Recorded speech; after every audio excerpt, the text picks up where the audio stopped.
All right, it's a special Section 336. Since it's time for the NFL playoffs, we're going to do something. I don't think we've ever done this before, but we're going to make our playoff picks leading into each weekend. These picks are brought to you by Loop League. So first, we want to thank Loop League with this little ad. Section 336 playoff picks are brought to you by Loop League. Your fantasy football season just ended, but not if you have Loop League. Loop League is a year-round fantasy sports platform that allows you to merge together events from a multitude of different sports into one comprehensive fantasy league. Take your fantasy football league and continue it into playoff picks, or join us in a few weeks for our Super Bowl prop bets. Check out loopleague.com and give them a follow and like on Twitter and Facebook. Loop League, because fans have no offseason. All right, Matt, Bert. Thanks again to Loop League. How you guys doing? Good. All right. Happy to be here. Right. Coming from the guy who tries to not make picks, especially picks in public, because he just wants people to assume that he made the right pick. Yeah, I hate giving picks so much because, I mean, shoot, if people who do this for a living can't get this right, Joe Schmo, what was this guy going to do? But all right, exactly. I'm down. Let's go. We're gonna play along, just like everybody else. And let's start with the Eagles and the Bears. So it's in Chicago. Who wants to go first? Now, did they say Nick Foles is definitely going to start? Yes. Okay. Yeah. It's been some Nick Foles magic for the past few weeks. I saw that. I'll go first, and I don't believe in the Nick Foles magic. Not in the Bears' house. Not in the way the Bears have been playing. I'm going Bears, baby. And I am going to double down on you. The Bears' defense is what's keeping them up. Trubisky's a little bit more than serviceable, but there's no way Nick Foles' magic continues. Yeah, I got a similar thing here. I think it's going to come down to the magic of Nick Foles versus the dominant defense of the Bears. Okay. Everyone told me all year that that defense was dead. Bears don't believe that. Give me the defense over the magic. Khalil Mack is going to bring Foles back to earth over and over again. We're all going with the Bears. All right. All Bears here. Clean sweep. How about Seahawks Cowboys? How do you have that, Matt? Oh, the Seahawks and the Cowboys. See, for me, this is the easiest game of them all because you have Dak Prescott, who's not a good quarterback. Last time they played Seattle in Week 3, Dak Prescott went 19-34 for 168 yards and 2 interceptions. You combine Dak Prescott, a bad quarterback, with Jason Garrett, a mediocre coach.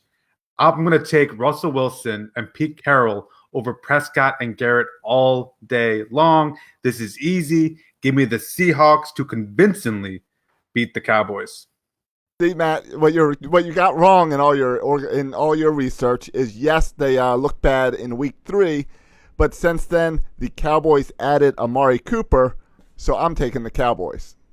For Amari Cooper. Okay, good luck with that. Amari Cooper is the difference maker in that game. This is tough. I'm going to have to call the split here. The rubber match, if you will. I will go with, I think the Seahawks. The Seahawks play well in the playoffs, especially on the road. I'm going to go Seattle.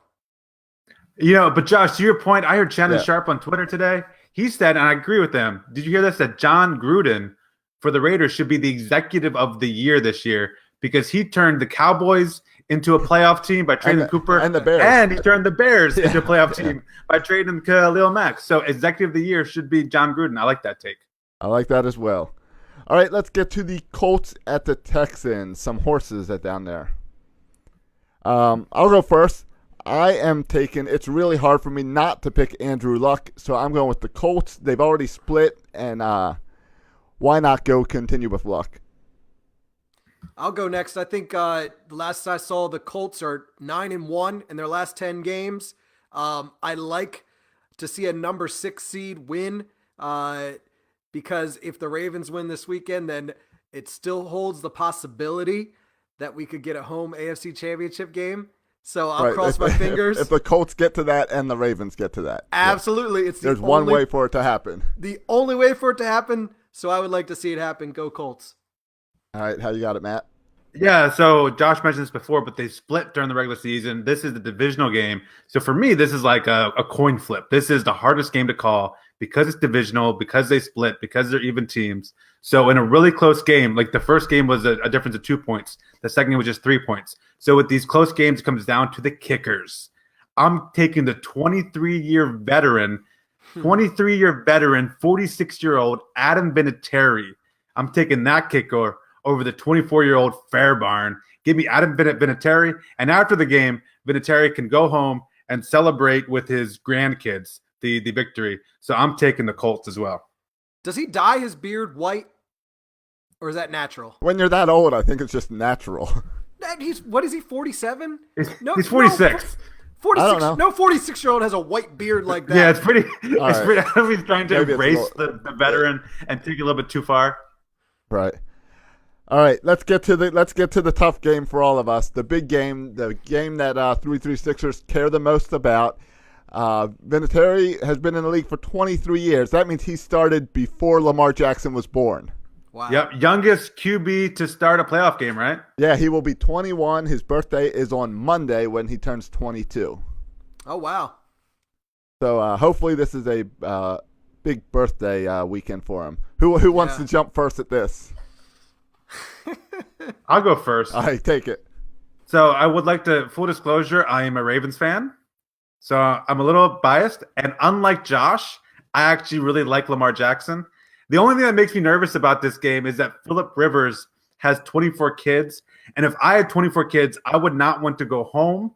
And the only way Rivers doesn't go home is if he keeps on winning. So I think Phillip Rivers is going to want to win the game more than any of the Ravens players do. That concerns me. But just a couple of weeks ago, the Ravens beat the Chargers 22-10. And I don't want to hear all this nonsense about how the Chargers have the advantage because they're seeing Lamar for the second time.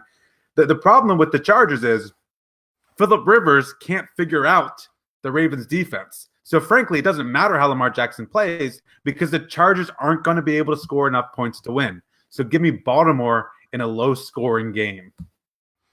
I'm also going to go Baltimore. I too, unlike Josh, I'm a huge Lamar Jackson fan. And this is just going off the top of my head, but correct me if I'm wrong. This is the first time the Ravens and the Chargers have played a playoff game against each other. Sure. I'm pretty it sure. Sounds about right. I'm thinking back to the Ravens playoff history. We see a lot of the Patriots. We see a lot of the Steelers. Right. Colts, Broncos, even the Dolphins, Titans, teams like that. I think this is the first time we're seeing the Chargers in the playoffs. It could be. I'm glad it's in Baltimore. The Chargers have a lot on their plate because they have to figure out Lamar Jackson, even after playing him once. They have to figure out their offense because they didn't do squat against our defense a few weeks ago in San Diego. The only touchdown they had was a gimme that we turned the ball over, within their own red zone, or within our own, whatever, however it works out. I'm looking forward to Lamar Jackson facing the same opponent within the past 6 weeks. I want to see how that's going to work out. But I was completely lost in this season back on week 6, and I am all in. I'm drinking the purple Kool-Aid. Go Ravens, beat the Chargers at home. You can't lose a playoff game at home. All right. You can't. It's impossible. It's unacceptable. Yeah, so I'm glad you guys let me go last on this one. It's really hard to beat a team twice in a season, especially when you're looking at a 3-week difference. The Chargers are unbelievable on the road. If Antonio Gates did not drop that ball, the Chargers probably come back and beat the Ravens a couple weeks ago. I mean, frankly, they have more wins than the Ravens do, right? Right. They're 12 wins. There's so many things and reasons that I want to choose the Chargers. But this Ravens defense has 6 turnovers over the past 2 weeks. And Eric Weddle has completely gotten into, Phillip Rivers' head. So I expect Phillip Rivers to try to overcompensate, and I'm going with the Ravens. I wrote out reasons for both. I got to take the Ravens, simply not because of Lamar Jackson, and I know that's what you two want to hear. Lamar Jackson has energized the entire squad, but it's going to come down to this defense stopping Phillip Rivers. And if they get in his head and mess with him just like they did last time, watch for him to throw another interception really early in this game. I'm taking the Ravens. So you're here to hear first. Josh is taking the Ravens to win, despite Lamar Jackson being the Ravens quarterback. Defense wins championships. I'm going with the defense. I like it. All right, so that's our picks. Make sure you tune in on Monday night when we look back at these games and especially get into the Ravens game. And I'm sure the Orioles will make some meaningless announcement by then too that we'll get into. Yeah, we have a new international scout to talk about. Director or whatever talked about. Yeah, exactly.